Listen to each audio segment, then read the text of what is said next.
Petrol ಮತ್ತು ethanol ಮಿಶ್ರಣದಿಂದ ವಾಹನಗಳ ಸರಾಸರಿ ಮೈಲೇಜ್ ಸ್ವಲ್ಪ ಕಡಿಮೆ ಆಗಬಹುದು, ಆದರೆ ಕಾರುಗಳಿಗೆ ಹಾನಿಯಾಗಿದೆ ಅನ್ನೋದು ಸುಳ್ಳು ಅಂತ ಕೇಂದ್ರ ರಸ್ತೆ ಸಾರಿಗೆ ಸಚಿವ ನಿತಿನ್ ಗಡ್ಕರಿ ಹೇಳಿದ್ದಾರೆ. ಕೊನೆಗೂ ಸರ್ಕಾರ ಈ ಹಿಂದೆ ಪರೋಕ್ಷವಾಗಿ ಹೇಳಿದ್ದನ್ನೇ ಮೊದಲ ಬಾರಿಗೆ ಒಪ್ಪಿಕೊಂಡಿದೆ. ನಿತಿನ್ ಗಡ್ಕರಿ ಅವರು ಸರ್ಕಾರ ತೆಗೆದುಕೊಂಡ ಕ್ರಾಂತಿಕಾರಿ ಹೆಜ್ಜೆಯಿಂದಾಗಿ ಬೈಕ್ಗಳು ಮತ್ತು ವಾಹನಗಳ ಮೈಲೇಜ್ ಕಡಿಮೆಯಾಗ್ತಿದೆ ಅನ್ನೋದನ್ನ ಮೊದಲ ಬಾರಿಗೆ ಹೇಳಿದ್ದಾರೆ. ಎಥೆನಾಲ್ ಮಿಶ್ರಿತ ಪೆಟ್ರೋಲ್ ಬಳಕೆಯಿಂದ ವಾಹನಗಳ ಮೈಲೇಜ್ ಸ್ವಲ್ಪ ಕಡಿಮೆಯಾಗುತ್ತೆ ಅನ್ನೋದನ್ನ ಗಡ್ಕರಿ ಕೊನೆಗೂ ಅಧಿಕೃತವಾಗಿ ಒಪ್ಪಿಕೊಂಡಂತಾಗಿದೆ.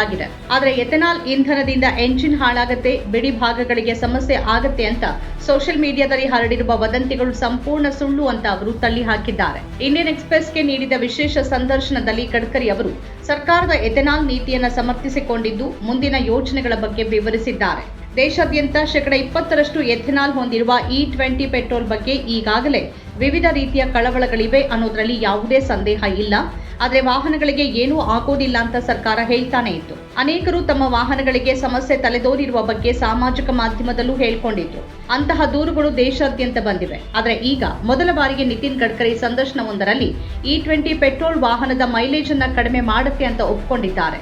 ಹರ್ದೀಪ್ ಪುರಿ ಇದನ್ನ ಈ ಹಿಂದೆ ಒಪ್ಪಿಕೊಂಡಿದ್ರು, ಅವರದನ್ನ ತಳ್ಳಿ ಹಾಕಿದ್ರು. ಇದೇ ಹೊತ್ತಲ್ಲಿ ಗಡ್ಕರಿ ಪಶ್ಚಿಮ ಏಷ್ಯಾ ಬಿಕ್ಕಟ್ಟು ಭಾರತ ಪರ್ಯಾಯಗಳನ್ನ ಅನ್ವೇಷಿಸಬೇಕು ಅನ್ನೋದನ್ನ ತೋರಿಸುತ್ತೆ ಅಂತ ಹೇಳಿದ್ದಾರೆ. ಪಶ್ಚಿಮ ಏಷ್ಯಾದ ಪರಿಸ್ಥಿತಿ ಭಾರತಕ್ಕೆ ಪಾಠ ಕಲಿಸಿದೆ ಅಂತ ನಿತಿನ್ ಗಡ್ಕರಿ ಹೇಳ್ತಿದ್ದಾರೆ. ನಾವು ಪರ್ಯಾಯಗಳನ್ನ ಹುಡುಕಬೇಕಾಗಿದೆ ಅಂತ ಹೇಳ್ತಿದ್ದಾರೆ. ಪಶ್ಚಿಮ ಏಷ್ಯಾದಲ್ಲಿನ ಪ್ರಸ್ತುತ ಪರಿಸ್ಥಿತಿ ದೀರ್ಘಾವಧಿಯ ಪರಿಣಾಮ ಬೀರುತ್ತೆ ಅಂತ ನಿತಿನ್ ಗಡ್ಕರಿ ನಂಬ್ತಾರೆ. ಅದೇನೇ ಇದ್ರೂ E20 ಪೆಟ್ರೋಲ್ ಮೈಲೇಜ್ ಕಡಿಮೆ ಬರಲು ಕಾರಣ ಆಗತ್ತೆ ಅಂತ ಗಡ್ಕರಿ ಒಪ್ಪಿಕೊಂಡಿದ್ದಾರೆ. ಪೆಟ್ರೋಲ್ ಮತ್ತು ಎಥೆನಾಲ್ನ ಕ್ಯಾಲೋರಿಫಿಕ್ ಮೌಲ್ಯದಲ್ಲಿ ಅಂದ್ರೆ ಅವು ಉರಿದು ಶಕ್ತಿ ಕೊಡುವ ಪ್ರಮಾಣದಲ್ಲಿ ವ್ಯತ್ಯಾಸ ಇರೋದೇ ಮೈಲೇಜ್ ಕುಸಿತಕ್ಕೆ ಮುಖ್ಯ ಕಾರಣ ಅಂತ ಅವರು ಹೇಳಿದ್ದಾರೆ. ಮತ್ತು ನೀವು ಎಲ್ಲಿ ಚಾಲನೆ ಮಾಡ್ತಿದ್ದೀರಿ ಅನ್ನೋದರ ಮೇಲೆ ಅವಲಂಬಿತವಾಗಿರುತ್ತೆ ಅನ್ನೋದನ್ನು ಹೇಳಿದ್ದಾರೆ. ಆದ್ರಿಂದ ದೆಹಲಿ, ಮುಂಬೈಯಂತಹ ಯಾವುದೇ ದೊಡ್ಡ ನಗರದಲ್ಲಿ ಟ್ರಾಫಿಕ್ನಲ್ಲಿ ಮೈಲೇಜ್ ಮೇಲೆ ಹೆಚ್ಚು ಪರಿಣಾಮ ಬೀರುತ್ತೆ ಅಂತ ಹೇಳ್ತಿದ್ದಾರೆ.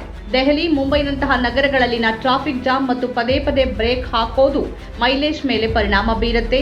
ಆದರೆ ಪುಣೆ ಮೂಲದ automotive research association of India ವರದಿ ಪ್ರಕಾರ ಫ್ಲೆಕ್ಸ್ ಫ್ಯೂಯಲ್ ಎಂಜಿನ್ಗಳಿರುವ ವಾಹನಗಳಲ್ಲಿ ಮೈಲೇಜ್ ಕಡಿಮೆ ಆಗೋದಿಲ್ಲ ಎಂದಿದ್ದಾರೆ. ಇದೇ ಕಾರಣಕ್ಕೆ ದೇಶ ಈಗ ಫ್ಲೆಕ್ಸ್ ಎಂಜಿನ್ ತಂತ್ರಜ್ಞಾನದತ್ತ ವೇಗವಾಗಿ ಹೆಜ್ಜೆ ಹಾಕ್ತಿದೆ ಅಂತ ಅವರು ಹೇಳಿದ್ದಾರೆ. ಆದರೆ ಗಡ್ಕರಿ E20 ಇಂದ ಕಾರಿನ ಎಂಜಿನ್ ಹಾಳಾಗತ್ತೆ ಅನ್ನೋದು ಸುಳ್ಳು ನಿರೂಪಣೆ ಅಂತ ಹೇಳಿದ್ದಾರೆ. E20 ಇಂಧನದಿಂದ ದೇಶದಲ್ಲಿ ಒಂದೇ ಒಂದು ಕಾರ್ ಕೂಡ ಹಾಳಾಗಿಲ್ಲ ಅಂತ ಅವರು ಹೇಳಿದ್ದಾರೆ. ಸೋಷಿಯಲ್ ಮೀಡಿಯಾದಲ್ಲಿ ಉದ್ದೇಶಪೂರ್ವಕವಾಗಿ ಸುಳ್ಳು ಸುದ್ದಿಯನ್ನು ಹಬ್ಬಿಸಲಾಗ್ತಿದೆ. ಕಳೆದ ವರ್ಷ ದೇಶಾದ್ಯಂತ E20 ಇಂಧನವನ್ನು ಪರಿಚಯಿಸುವ ಮೊದಲು ಹಲವು ಹಂತಗಳಲ್ಲಿ ಕಠಿಣ ಪರೀಕ್ಷೆಗಳನ್ನು ನಡೆಸಲಾಗಿದೆ ಅಂತ ಹೇಳಿದ್ದಾರೆ. ಆದರೆ ಕಡಿಮೆ ಮೈಲೇಜ್ ನೀಡ್ತಿದ್ರೆ ಅದು ಹೆಚ್ಚು ಪೆಟ್ರೋಲ್ ಬಳಸ್ತಿದೆ ಅಂತ ಅರ್ಥ. ಹಾಗಾದ್ರೆ ಅದು ಎಂಜಿನ್ ಮೇಲೂ ಪರಿಣಾಮ ಬೀರೋದಿಲ್ವಾ ಅನ್ನೋದು ಪ್ರಶ್ನೆ. ಇನ್ನೊಂದು ಕಡೆ ಈ ಯೋಜನೆಯನ್ನ ಅವರ ಪುತ್ರರಿಗೆ ಲಾಭವಾಗುವಂತೆ ರೂಪಿಸಲಾಗಿದೆಯಾ ಅನ್ನೋ ಪ್ರಶ್ನೆನೂ ಇದೆ. ಎಲ್ಲರೂ ಇದನ್ನ ಕೇಳ್ತಿದ್ದಾರೆ. ಇದು ಹಿತಾಸಕ್ತಿ ಸಂಘರ್ಷಣ ಅಂತ ಕೇಳಲಾಗ್ತಿದೆ. 2018ರಲ್ಲಿ ನಿತಿನ್ ಗಡ್ಕರಿ ಕೇಂದ್ರ ಸಚಿವರಾಗಿದ್ದಾಗ ಜೈವಿಕ ಇಂಧನಗಳ ಕುರಿತಾದ ರಾಷ್ಟ್ರೀಯ ನೀತಿಯಲ್ಲಿ ಅವರೇ ಒಂದು ಗುರಿ ಹೊಂದಿದ್ರು. ನಾವು 2030ರ ವೇಳೆಗೆ ಪೆಟ್ರೋಲ್ನೊಂದಿಗೆ 20% ಇಂಧನವನ್ನ ಬೆರೆಸ್ತೇವೆ ಅಂತ ಹೇಳಿದ್ರು ಮತ್ತು 2030ಕ್ಕಿಂತ ಮುಂಚೆನೆ ಅದನ್ನ ಮಾಡಿದ್ರು. ಎಥೆನಾಲ್ ಮಿಶ್ರಣ ಆಗುತ್ತೆ ಅಂತ ಕಂಪನಿಗಳು ತಿಳಿದಾಗ ಪೆಟ್ರೋಲ್ ಕಂಪನಿಗಳು ಹಲವಾರು ಕಂಪನಿಗಳೊಂದಿಗೆ ದೀರ್ಘಾವಧಿಯ ಒಪ್ಪಂದಗಳನ್ನು ಮಾಡಿಕೊಂಡ್ರು. ಇವುಗಳಲ್ಲಿ 131 ಕಂಪನಿಗಳನ್ನ ಶಾರ್ಟ್ ಲಿಸ್ಟ್ ಮಾಡಲಾಗಿದ್ದು ಅವುಗಳಲ್ಲಿ ಗಡ್ಕರಿ ಅವರ ಪುತ್ರರ ಕಂಪನಿಗಳು ಇವೆ ಅಂತ ಹೇಳಲಾಗ್ತಿದೆಯಾದ್ರೂ ಸ್ಪಷ್ಟವಾಗಿ ತಿಳಿದಿಲ್ಲ. ಗಡ್ಕರಿ ಅವರ ಪುತ್ರರಾದ ಸಾರಂಗ್ ಮತ್ತು ನಿಖಿಲ್ ಮಾನಸ್ ಆಗ್ರೋ ಮತ್ತು ಸಯಾನ್ ಆಗ್ರೋ ಎಂಬ ಕಂಪನಿಗಳನ್ನ ನಡೆಸುತ್ತಿದ್ದಾರೆ. ಅವರ ಬಹು ವ್ಯವಹಾರಗಳಲ್ಲಿ ಎಥೆನಾಲ್ ಉತ್ಪಾದನೆಯೂ ಸೇರಿದೆ. ಗಡ್ಕರಿ ಅವರ ಪುತ್ರರು ಈ ವ್ಯವಹಾರದಲ್ಲಿ ತೊಡಗಿಸಿಕೊಂಡಿರೋದ್ರಿಂದ ಪ್ರಶ್ನೆ ಎದ್ದಿದೆ. ಇದೆಲ್ಲದರ ಹೊರತಾಗಿ ಎಥೆನಾಲ್ ಮಿಶ್ರಿತ ಪೆಟ್ರೋಲ್ನಿಂದ ವಾಹನದ ಮೈಲೇಜ್ ಕಡಿಮೆಯಾಗುತ್ತೆ ಅಂತ ಸರ್ಕಾರವೇ ಈಗ ಒಪ್ಪಿಕೊಂಡಿದೆ. ಮೈಲೇಜ್ ಕಡಿಮೆಯಾಗುತ್ತೆ ಅಂತ ಸರ್ಕಾರ ಒಪ್ಕೊಳ್ತಿರುವಾಗ ಅದರ ಹೊರೆಯನ್ನ ಜನ ಹೊರಬೇಕಾಗತ್ತೆ ಅನ್ನೋದು ಕೂಡ ಸ್ಪಷ್ಟ. ನಮ್ಮ ಕಾರ್ಯಕ್ರಮಗಳನ್ನು ನೀವು ನೋಡ್ತಾ ಇದ್ರೆ ನಮ್ಮ ಚಾನೆಲ್ ಅನ್ನ ಸಬ್ಸ್ಕ್ರೈಬ್ ಮಾಡಿ, ಪಕ್ಕದ ಬೆಲ್ ಐಕಾನ್ ಒತ್ತಿ ನಮ್ಮನ್ನ ಬೆಂಬಲಿಸಿ. ಹಾಗೆ ನಮ್ಮ ಕಾರ್ಯಕ್ರಮಗಳನ್ನ ಲೈಕ್ ಮಾಡಿ, ಕಮೆಂಟ್ ಮಾಡಿ, ಅದನ್ನ ಬೇರೆಯವರಿಗೂ ವಾಟ್ಸ್ಆಪ್ ಮೂಲಕ ಶೇರ್ ಮಾಡಿ.